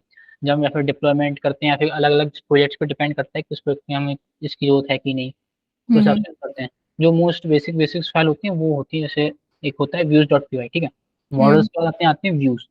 इसके अंदर से हम कुछ मॉडल क्रिएट करने के बाद हम व्यूज में इसको इम्पोर्ट करते हैं, हम्म ठीक है। वो उस मॉडल को इम्पोर्ट कर दिया मीन्स वो डेटाबेस से किस तरीके से अपना जो यूजर के जो एलिमेंट्स है ना, वो किस तरीके इसके अंदर आएंगे और फिर उनको हम टेम्पलेट के अंदर दिखाएंगे। इसके अंदर हम्म क्लासेस नहीं बनते हैं, इसके अंदर फंक्शन बनाते हैं। और फंक्शन कुछ ही बना देते हैं, जैसे होम बना के फंक्शन है हम्म रिक्वेस्ट, ठीक है। वो बाद में हम इधर रेंडर करा दें टेम्पलेट। टेम्पलेट रेंडर करना कराने के लिए सबसे पहले हम क्या करते हैं इधर, हम जैसे हमें स्टैटिक फोल्डर बनाया तो सबसे पहले इधर हमें टेम्पलेट वाला फोल्डर बनाना पड़ता है। इसके अंदर हमारी सारी टेम्पलेट्स आती हैं। हम्म टेम्पलेट वाला फोल्डर बना दिया, इसके अंदर एक मैंने जैसे टेम्पलेट बना दी जैसे home dot H T M L, ठीक है। हम्म और मैं इसमें बेसिक सारा अगर एचटीएमएल कमांड सेलेक्ट कर लूँ, हाँ ठीक है। इसके अंदर जो बेसिक एचटीएमएल का कोड है ये बॉयलर प्लेट होता है, इसमें जेंगो का एक एक्सटेंशन है, उसके थ्रू मीन्स हम ऐसा सिंपल सा एचटीएमएल हम्म का वो ले सकते हैं कोड ना। तो ये बहुत सिंपल सी एचटीएमएल की वो आ गई फाइल। और इधर मैंने लिख दिया जैसे this is the home page, hmm so cross कर दो। और इधर मैंने लिख दिया रिटर्न, रिटर्न रेंडर। मैं रेंडर कर दूंगा अपनी टेम्पलेट, जो टेम्पलेट का नाम था होम डॉट एचटीएमएल, ठीक है। मैं इस फंक्शन में क्या कह रहा है कि उसमें टेम्पलेट को रिटर्न कर दो, लेकिन अभी अगर हम चलाएंगे तो अभी चलेगा नहीं। क्यों? हम्म क्योंकि सर सबसे ये पहले रेंडर क्या है? रेंडर मीन्स प्रोसेस करना, अच्छा। है ना, कि इस टेम्पलेट को प्रोसेस करो मीन्स फंक्शन बनाए मीन्स रिटर्न करो, सॉरी मीन्स इस टेम्पलेट को रेंडर करके रिटर्न कर दो, ठीक है। तो हम्म हमारी जो होम डॉट एचटीएमएल हमने बनाई है इसको पहले रेंडर करो और रिटर्न कर दो। तो सबसे पहले ये भी चलेगा नहीं, क्यों नहीं चलेगा? सबसे पहले तो हमें इस फंक्शन को वो देना पड़ेगा कि कैसे ये फंक्शन एक्सेस होगा और कैसे ये टेम्पलेट एक्सेस होगी। सबसे पहले जो मैंने आपको बताया कि हमें क्या करना पड़ेगा, अपनी सेटिंग्स के अंदर जाके टेम्पलेट्स का पाथ देना पड़ेगा। हम्म तो उसके लिए जो डी आई आर है ना, इसके अंदर हम सब देते हैं base, base D I R underscore D I slash sorry plus templates. Means base D I R means क्या होता है, जो हमारी प्रोजेक्ट की डायरेक्टरी होती है हम्म उसको हम कहते हैं base D I R. Hmm means अपनी बेस डायरेक्टरी है।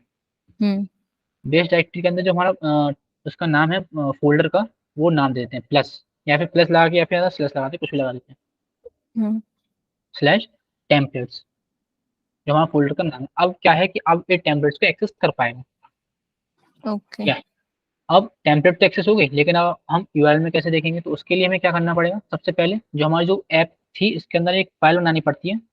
जैसे वो उस हमारी जो होम फाइल थी उसके सॉरी बेस डायरेक्टरी थी उसके अंदर वो थे ना यूआरएल्स डॉट पी वाई, तो इसके अंदर हमें एक हमें URLs dot P Y file बनानी पड़ती है। हम्म इसके अंदर सारे एंड पॉइंट आते हैं कि किस तरीके से हमारी टेम्पलेट्स को रेंडर करेगा, कि हम इस यूआरएल के थ्रू किस टेम्पलेट पे हम नेविगेट कर पाएंगे, ठीक है। हम्म तो उसके लिए सबसे पहले हमें क्या करना पड़ेगा, हमारा जो प्रोजेक्ट फाइल थी मेन, उसके अंदर यूआरएल्स डॉट पी वाई के अंदर जाएंगे। एक काम करते हैं, इसको किया कॉपी कर देते हैं paste। इसका में कुछ काम है नहीं तो इसको हटा दिया। इधर सबसे पहले हमें क्या करना पड़ता है, पास तो दे दिया, लेकिन अब इधर एक पास देना पड़ता है कि किस तरीके से जो हमारा ऐप है, जो ऐप के अंदर हम जो यूआरएल्स दे रहे हैं, हम्म है ना, उनको कैसे एक्सेस करेगा। तो सबसे पहले तो हम देंगे पाथ। इधर जैसे मैंने दे दिया कुछ नहीं दिया मीन्स करते हैं इसके जैसे अपना ऐप का नाम था माई एप्लीकेशन डॉट यू, ठीक है। ठीक है, इसके अंदर ये देंगे मतलब क्या किया, जो हमारी माई एप्लीकेशन फाइल है उसके अंदर उसकी यूआरएल फाइल को एक्सेस कर लो, ठीक है। एक मिनट इधर से वो करना पड़ेगा इंक्लूड, ठीक है।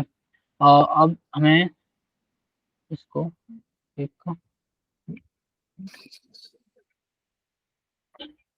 ठीक है, मीन्स क्या है, इंक्लूड कर लो जो हमारी माई एप्लीकेशन वाला जो हमने ऐप बनाया उसके अंदर जो यूआरएल वाली फाइल है उसको इंक्लूड कर लो, ये कहना चाह रहा है, ठीक है। ये यहाँ पे वो है यूआरएल पाथ। मैं अगर मैंने कुछ नहीं दिया तो बेसिकली कुछ नहीं देने का मतलब क्या है कि सिर्फ जो हमारी होम यूआरएल है इस पे एक्सेस करना चाहिए, इस पे, ठीक है। तो अभी तो चलेगी नहीं क्योंकि सर्वर रन नहीं करा तो वेरिएंट दिखाएगा, ठीक है। तो हमने पहले इसका पाथ दे दिया, अब हम इधर अपनी यूआरएल देंगे, ठीक है। तो हमें देंगे पाथ और इसको हटा दो फिर कोई काम नहीं,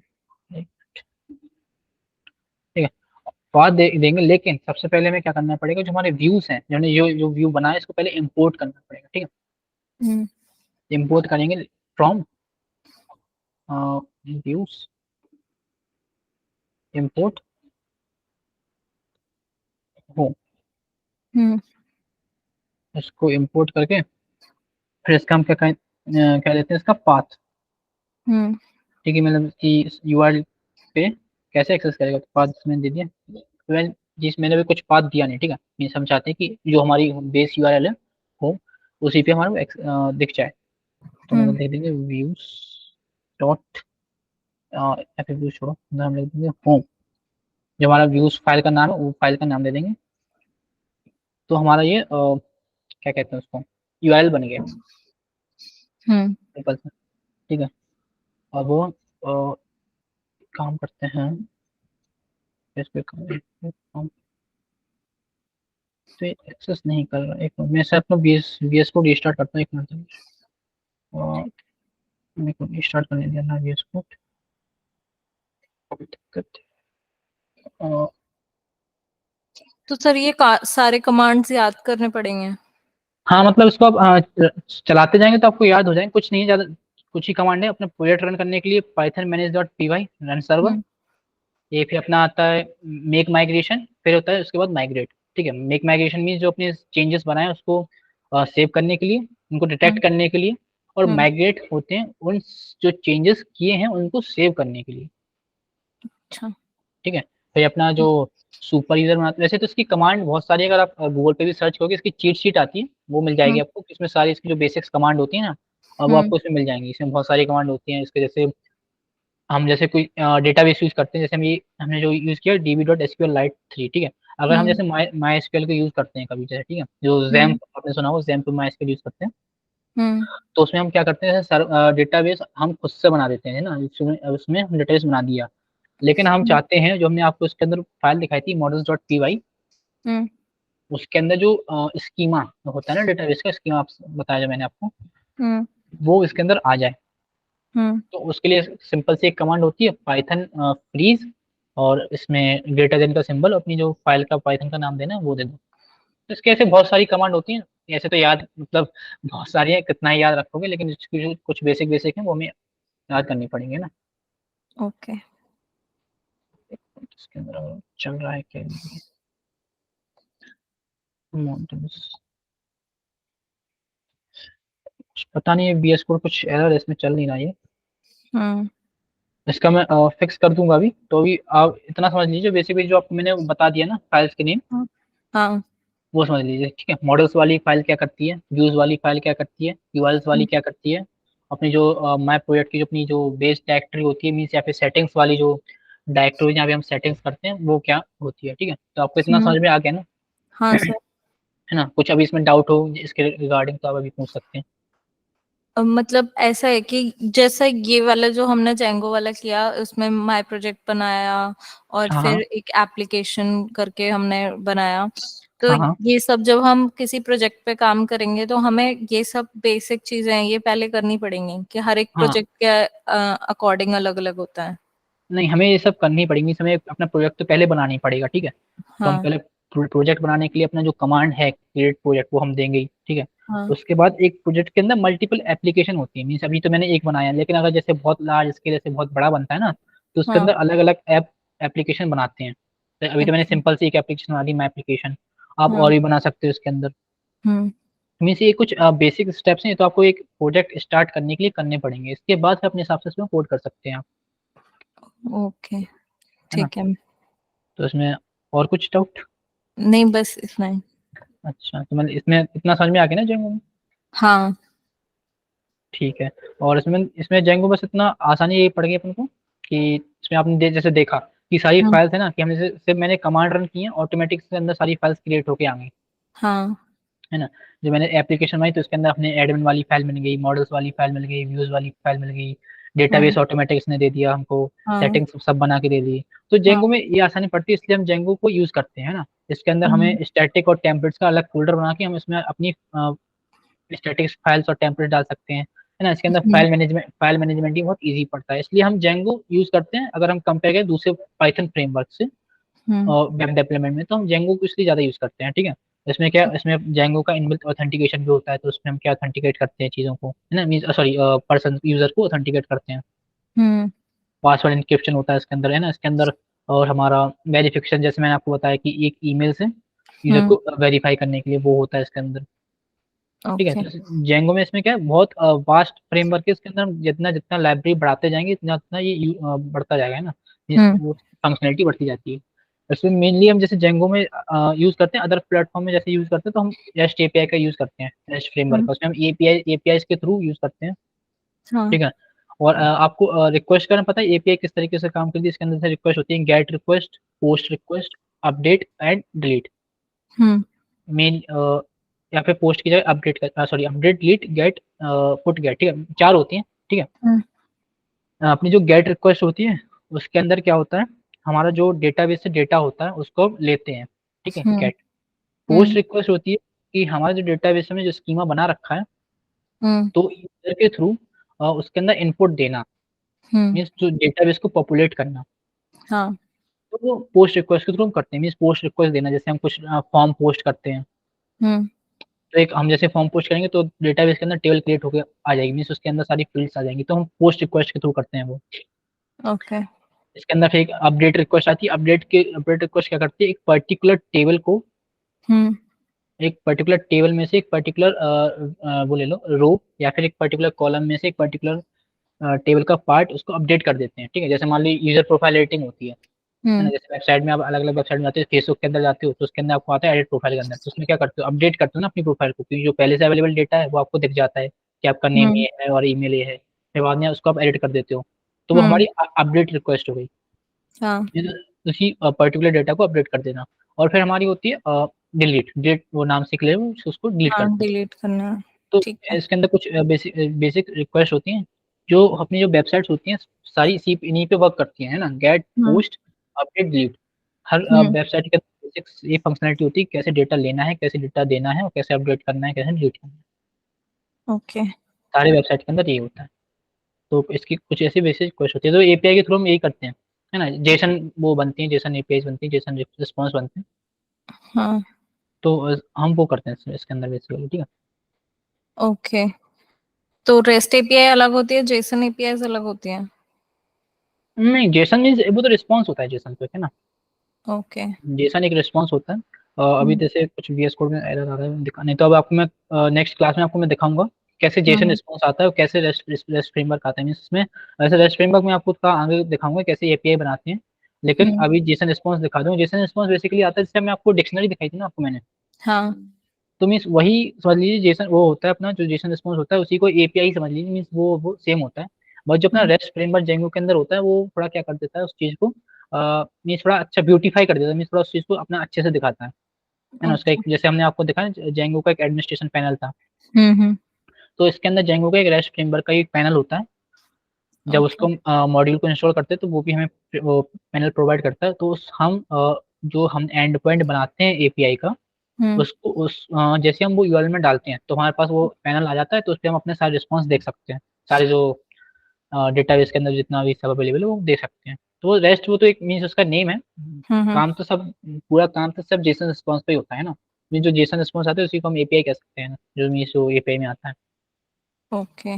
और मतलब ये वाला जो हमने अभी तक किया उसके लिए सबसे पहले यूजर क्रिएट करना जरूरी है ना? जेंगो में नहीं, यूजर तो हमें हाँ क्रिएट जब करना पड़ता है जब हम इसका एडमिन पैनल एक्सेस करते हैं, सुपर यूजर, है ना। अच्छा, जैसे अगर हमें एडमिन पैनल एक्सेस करना है तभी यूजर क्रिएट करेंगे, प्रोजेक्ट बनाने के लिए इसका जरूरी नहीं है? ना, जैसे एडमिन पैनल जो होता है हमेशा एसक्यूएल लाइट से ही वर्क करता है। जैसे मान लीजिए आप अगर माई एसक्यूएल यूज करते हैं हम्म तो उसमें आपके एडमिन पैनल किसी काम का नहीं है, वो आपका किसी काम का नहीं है। उसमें आप बस जब यूज करते हैं, जब अपना एसक्यूएल लाइट जैसे अपना डेटाबेस यूज करते हैं हम्म तो मतलब जैसे एसक्यूएल लाइट का कुछ बेस वो आता है नहीं, कुछ ऐसा एप्लीकेशन वगैरह, लेकिन जैसे माई एसक्यूएल होता है उसका जैम्प होता है एडमिन पैनल उसका पहले से ही, हम्म। है ना। तो उस जैम्प के थ्रू हम उसमें अपडेट कर सकते हैं, क्रिएट कर सकते हैं सब। तो ओके वो तो उसमें जरूरत नहीं पड़ती हमें उसमें यूजर क्रिएट करने की, सुपर यूजर क्रिएट करने की। वो तो हमें जब क्रिएट पड़ती है जब हम एडमिन पैनल को यूज करते हैं। और एडमिन पैनल को हम जब यूज करते हैं जब हम एसक्यूएल डेटाबेस को यूज करते हैं, सिंपल। ओके। ठीक है। ठीक है। और कुछ? बस सर अभी यही पूछना था। ठीक है, ठीक है, तो फिर आज के लिए मुझे लगता है इतना ठीक है। आज आप पाइथन सॉरी जेंगो के बेसिक्स मैंने बता दिए। हम्म। नेक्स्ट क्लास में और इसके कोडिंग करेंगे, कैसे वेबसाइट बनेगी। ठीक है। ठीक है। तो ठीक उसके है। अंदर वो करेंगे। क्या है इसके अंदर कुछ वीएस कोड के अंदर एरर आया तो आपको मैं दिखा नहीं पाया, नेक्स्ट क्लास हम्म। में आपको मैं दिखाऊंगा। ठीक है। ठीक है तो सर। आज के लिए इतना ही है ना। Okay sir. ओके। ठीक है। ठीक ओके है ma'am. Sir. Okay okay. Okay sir. Sir मेरी क्लास कल भी रहेगी क्या? और नहीं, मैं आपको पहले बता दूंगा, कल तो नहीं रहेगी, आपकी अच्छा। संडे को रहेगी क्लास, है ना। अच्छा। तो हाँ। सर ने मेरे को बोला था कि फ्रंट एंड के वीडियोस में रिकॉर्डेड वाले दिलवा दूंगा आपको।